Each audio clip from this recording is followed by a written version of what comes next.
Hi, everyone, and welcome to Behind the Numbers. This is the show where we go well beyond the spreadsheets, where we talk about the people and the stories and all the insights that really drive business success. My name is Dave Bookbinder. I am known as a business valuation expert and best-selling author, and I thank you for joining me today. Sometimes, gang, we don't realize just how boxed in we are. You've heard that expression before. Today's guest is going to help us unpack those metaphorical boxes that sometimes hold us back. Her name is Betsy Pepine. She is not only a successful entrepreneur, but she's the author of the book, Breaking Boxes, Dismantling the Metaphorical Boxes That Bind Us. Betsy, welcome to Behind the Numbers. Oh, happy to be here, Dave.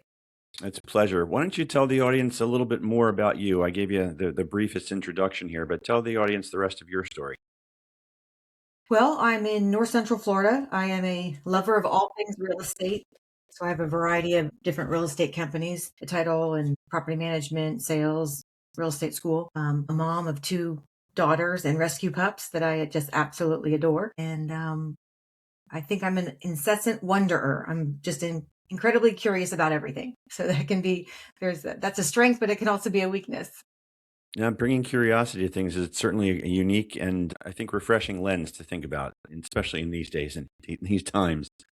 Lots to be curious about. But let's talk a little bit about the book. Tell us what inspired you to write it and what will readers learn from reading it. Sure. So what inspired me to write the book was in my late 40s, even though I had successful businesses by probably your definition, the numbers, I wasn't happy. And I thought that if I had built these businesses and I had these external markers of success, that I made the assumption and thus I would be happy. But I found myself discontent and went on a journey of exploration as to why that might be. And going through journaling, meditation, yoga, EMDR, bioenergetics work, behavioral cognitive therapy, just a whole host of things. I was open to anything to figure out what the source of my unhappiness was. And the common thread was that I was feeling confined by what I call these metaphorical boxes that we encounter throughout our lives, and oftentimes unknowingly. And oftentimes they do serve us, and maybe they serve us in certain times in our life. And then maybe we outgrow them, but I have a tendency to stay and long past the time that they were serving me. And so when I felt stuck in these boxes is when I was feeling the most discontentment in my life. So understanding for me what specific boxes were holding me back, and then how can I begin to dismantle them and create strategies to exit them was a journey in and of itself. And when I shared those stories with others, I got so many questions and people sharing with me their stories about the boxes that they felt confined in. And so that's why I wrote the book. People thought, because I'm a numbers person, oh, what are your goals for the book? How many books do you want to sell? How many sales do you want? And I really didn't write the book. If I wanted to write a book to make money, I would have honestly written a lead gen book for my real estate company. I didn't write this book to do that. I wrote this book to impact one person's life. I said to my writing coach, if I change one person's life by them reading this book and they look at their life just a little bit differently, and that propels them to make some changes that betters their life, then the effort will have been worth it. And so that is why I wrote the book. And I feel like it's been so rewarding because people have shared with me the stories after they've read the book. And I do feel like my goal has been accomplished. That's fantastic. And that really resonates with me as an independent author. I also wrote my books basically to get an idea out there and change certain conversations. So that really resonates. So good for you. And looking forward to unpacking the whole idea of the boxes here right now. So let's get this show on the road, as they say. You use the idea of boxes as a metaphor. So for business owners that are listening to this, what's the most common box you see leaders put themselves in without realizing? That's a good question. Probably that they are supposed to be whatever, invincible, strong all the time, not emotional, not showing weakness. I think that's probably the biggest thing. What I've found is that the more vulnerable I am with my employees, my staff, my agents, the closer those relationships come and the more authenticity both parties can bring and the further along we get in the issues that we're trying to solve. I grew up, my first jobs were in the big industry, big pharma industry, where that was not modeled for me. And so that I had to learn. And I think the other thing, and I did this myself when I first started my company, my first company, was I put the company in a box because what I thought a company was what I had been shown in the pharma industry. And at the time, when I started my company, at a key pivotal moment, a key employee left and went to my competitor. And it was the first time anybody had left me. And it was devastating. And I sat her down and I said, okay, I know I can't change your mind, but tell me, what could I have done so that we're not having this conversation? And she said, well, I didn't feel like we had a sense of family here. She said, I didn't see a pathway to growth. I mean, we were a very small company. There was no pathway to growth for her. And she said, and I didn't see opportunities to give back to the community. And that conversation truly changed the trajectory of my company, because prior to that, I thought you went to work at your job. It was a transactional relationship. I'm giving them hours and pay, and they have a job. She's telling me, and then you go home to your family. Well, she's telling me she wants a sense of family at work, which was very eye-opening to me. This was in mid 2000s. And I was like, oh my gosh, like I never thought of employees and agents being a part of my family. And then she's wanting volunteer and opportunities of contribution outside of what we do in our daily work lives as a part of work. And I had given tremendously to the community outside of work, but there was a very clear delineation in my mind that that's what I do in my personal time. I don't bring that into the company. Would never want to force people to do that. I wouldn't want to suggest people do that because that's not my role. And she's telling me, no, she wants opportunities to give back to the community through our company. And so as a direct result of that, we created a nonprofit, and we serve a huge segment of what we do on the retail side, affordable housing. People who can't use our services through the front door, we're now providing housing through the back door. But had she not left, and had I not had that conversation with her, I'd still have this company in this box that I had put it in unknowingly, because that's all I knew prior to her having this conversation with me. Yeah, and that's an interesting story. So I want to unpack the whole idea of the box because I get the sense that sometimes we're living in boxes that we don't know that we're in. Sometimes we're in them because maybe we choose to be in them because they either give us structure or comfort or what have you. Talk a little bit about the kinds of boxes we put ourselves in, how we get there, and when do they start to become limiting on growth? Yeah. I mean, there are boxes that we're born into, right? I mean, everybody's born into a family, and there's boxes that each of us have unique to us solely because of the family we were born into. For me, I was born into a family where it was assumed that you were going to be a physician. I mean, there was no question. Everyone in the family was going to be a physician. Growing up, that was very difficult for me. At first, I didn't think about it. I'm like, oh yeah, you just become a physician because that's what you do. Then as I got older, I'm like, I don't really want to be a physician. What does that mean? And that meant really getting a knocked down on the on the status ladder in my family. Other people don't have that, but they have other things in their family. I talked to one gentleman through the process of writing this book, and he brought it up, and he was in a family where there was a tradition that you name your firstborn son George. Let's say, I don't remember what the name was, but let's say George. Well, and this was like fifth generation, and he had just had his first son, and he broke that tradition. And part of his family were not talking to him because he didn't name his first son George. So we're all in boxes just based on the family that we're born in.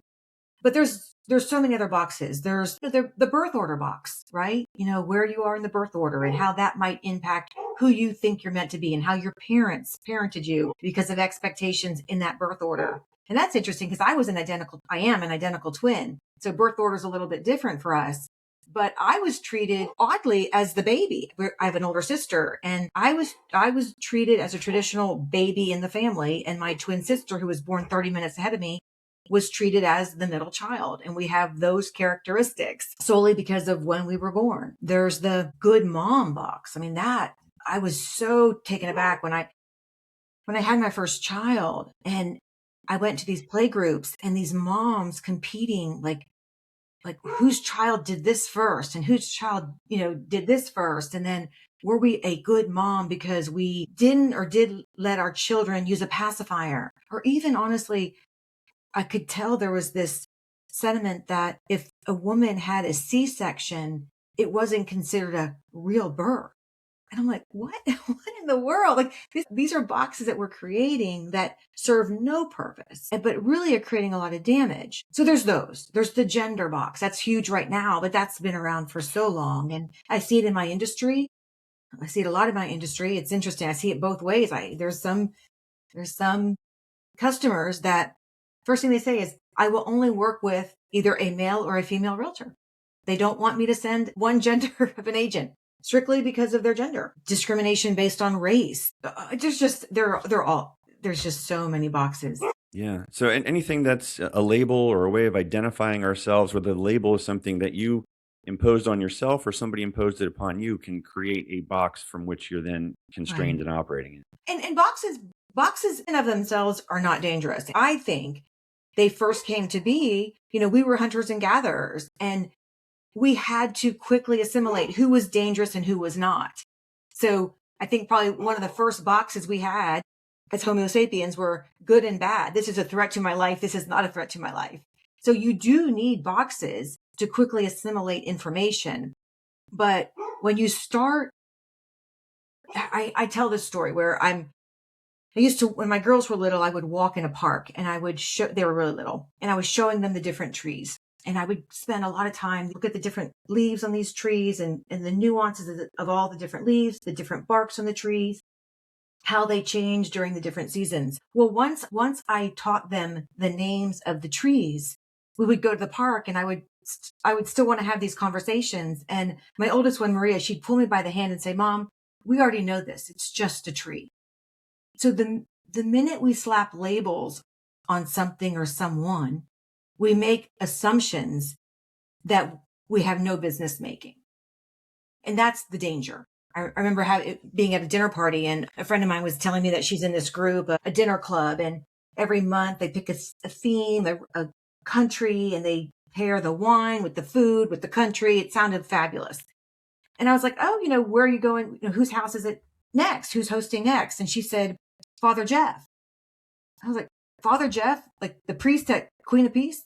And she's like, yes. And I caught myself. I'm like, I was shocked that Father Jeff would be in a group, a dinner club, doing wines and preparing luxury food for different groups in different houses, only because he's a priest. And my vision of what a priest is did not reconcile with this image. But why not? Why did I have this preconceived notion? So yeah, so it's these labels and expectations and opinions of others, of institutions, of ourselves that don't necessarily apply when a Yeah. label is slapped on it. Yeah. I want to talk a little bit about fear. And so, from your experience, what leadership behaviors signal to you that the founder is operating more out of fear than from strategy? I would say, and I find myself doing this, well, fear is usually a fear of failure, fear of rejection. Those are the kind of big fears that are universal to the human condition. And I think they operate out of fear. You can see that for me, the biggest thing is when I'm not taking calculated risks. Everything has a risk, but there are calculated risks and uncalculated risks. And when the risk and the reward, when you look at it logically, it makes sense to move forward, even though it may be difficult. And the biggest area that I struggle personally with this is when I know it's not in the company's long-term best interest to keep a long-term employee who's been very loyal to the company. And I know in myself, I tend to hold back and keep that person longer than I know is in the best interest of the health of the company. Because I fear that, one, obviously they're going to be devastated. And I also fear, if I'm being truly honest, what others in my company will think of me because this person has been so loyal to us. So how could I let them go? It's easy to fire people who, fire themselves basically. But when you have to let somebody go because they're not aligned with the future vision of the company, but they've been an excellent employee, that's totally, I'm talking for myself. I totally operate in fear, and I have a tendency not to pull the trigger as quickly as I know I should because of that. Well, you're not the only one. Just that signals that you have a heart and a conscience, and that's certainly not a bad thing. But you're right. When somebody's not aligned with the future vision of the organization, sometimes those are the tough decisions, but they do have to be made. Betsy, what's the cost of staying in the wrong box for too long? From a business value perspective, business operation perspective. I saw your visceral response to that question, so I can't wait to hear the answer. Well, it wasn't from a financial perspective. It's what it does to your body. I mean, Mm, when you're not in alignment, and that's your first sign that you are in boxes that no longer serve you, is your body is not optimally operating. And your body will tell you before your mind will. But the key for me at least is paying attention to that. I wasn't raised in an environment that taught me how to trust my feelings, even acknowledge my feelings and name them, let alone trust them. And that's been a whole journey for me. But I think it's the effect that it has on your body and your relationships, honestly, more than the finances. That to me, it's easy to make money. It's hard to repair your health and your relationships. So I think that's the biggest risk is living, just living a life that's not truly authentic to who you were meant to be. and so true. It's so fundamental. It starts with that, and everything else collapses around it if you don't have that lined up. Totally agree. So when you talk about alignment, I think about things like Esther Hicks and Hmm. Dr. Joe Dispenza and so forth. So for the woo woo and the audience, they get that. Um, I'm curious, and since you've written the book and you're doing the podcast circuit, are you working with business owners to help them identify the boxes they're in and how to break out of them? I have talked with businesses to help them do that, but it's not really been a big, honestly, goal of mine. My goal was to write the book and to help individuals. It wasn't so much targeted at business owners. I feel like I've had more impact on just individuals, not business owners. Gotcha. So we talked about the idea of being stuck in boxes for a little bit here, but let's talk a little bit about breaking out Hmm. of the boxes and the constraints that you're living in. How does that impact quality of decisions around people and strategy? Greatly improves them when you can act in alignment. It provides clarity and direction. And when you have this vision and you're working towards it, and everyone, these decisions are making sense. So I think everything falls into place when you have the courage to step out of the boxes that are no longer serving you or your company to do that. Communication is key because if if you're making these changes without explaining why, that's going to be another problem. But I think it helps you have a more strategic alignment, having more people behind you and understanding what you're doing and why you're doing it. I think it only can help you. Yeah, get the people all rowing in the same direction and the Yeah. right direction, and you'll get the benefit of all the going above and beyond extraordinary effort there. So I totally get that. That's what I write about and talk about. It makes perfect sense. So, Betsy, leaders shouldn't be operating in a vacuum. They shouldn't be operating in isolation, although some are very hard to let go of control. But how would a founder's personal boxes translate to company culture? Well, not only their personal boxes, but they're also their inclination to put people in boxes. That's going to drive company culture tremendously. We at our company, and most of the people in my company have read my book and understand the way I look at things. We try very hard not to put people in boxes. So we tell people when they start and they join us, it's a 90-day trial. But at the same, it's a trial for them and a trial for us. Not only do we want to make sure that they're on the right bus, but more importantly, are they on the right seat? So we hire them for one position often. And it's beautiful because we have several companies operating under literally one roof. We often find they're on the right bus, but they're not in the right seat. And they see it too. And so we're able to move them around and they don't feel stuck being in this role that we hired them for, because that's what most companies do. You hired for this role or you're fired for this role. But if we feel like you're a great cultural fit, we will do everything we can to keep you in a role that's a better fit for you. Yeah, right, And right instrumental. bus, right seat. Good to great. Love Yeah. it. Yeah. Love it. Betsy, for the audience who are out there listening, especially folks who are in a leadership position, what should they be looking for, as they look in the mirror at themselves to understand if they're unintentionally boxing in their own people? I think just being very honest with yourself and catching yourself when you start making assumptions based, and ask yourself, what are you basing that assumption on? I always, whenever I hear the word should, I cringe because that's, that's somebody's judgment. You should be doing that. I should be doing this, but that's somebody's judgment, and question that. Question any the ER adjective, like they're quicker, faster. Really? Then what? And why are we comparing this? And is that the right comparison to be making? So just being very aware of your thoughts and judgments on people and on roles.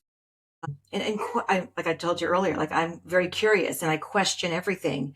One of the things that we did in the company in terms of boxes is a lot of people want to get into real estate, but they can't stomach, for either personally or financially, being on a 100% commission. We have kids, literally kids right out of high school that really wanted to get in real estate. They show great promise, but they can't wait 3 months for their first paycheck.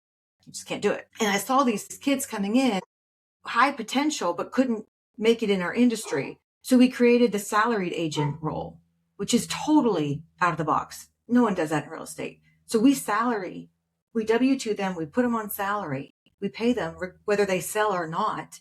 Because when we see the right avatar, we're like, this person can make it. They just need a little bit of help on the front end. And so for the first year or two, they're a salaried agent with us and they blossom beautifully. And had we not created this out of the box thinking and this role, we would have lost great talent. So back to your original question, it's like, just question everything you're doing. And why are you doing that? What makes that so? What makes that the right way to do it? Are there other alternatives that might be a better solution to the issue that you're facing?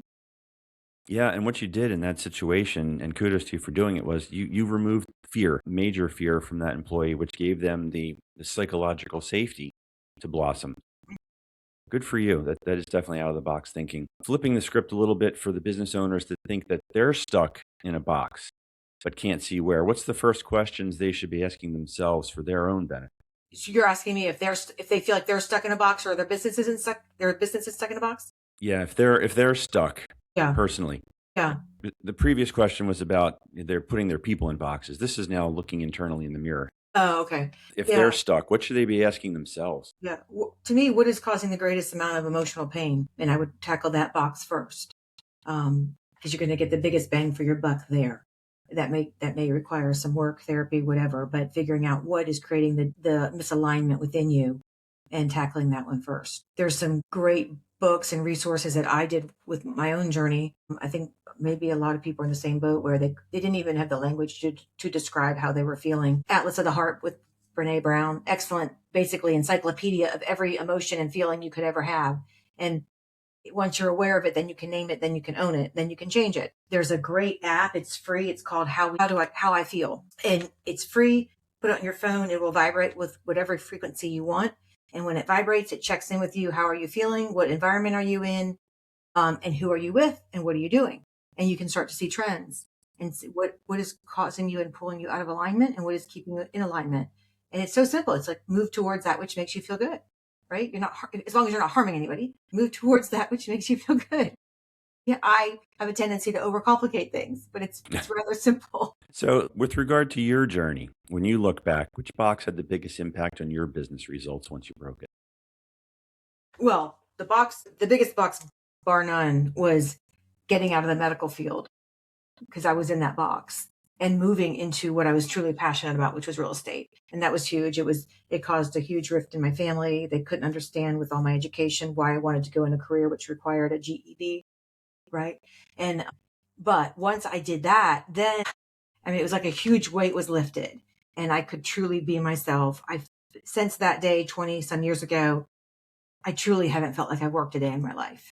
And prior to that, I didn't believe that thing where as long as you do what you love, the money will flow. I didn't really believe that, but truly, if you truly follow what you love, it seems like things come into alignment. So that was by far the one that was holding me back the most and weighed heavily on me. Gotcha.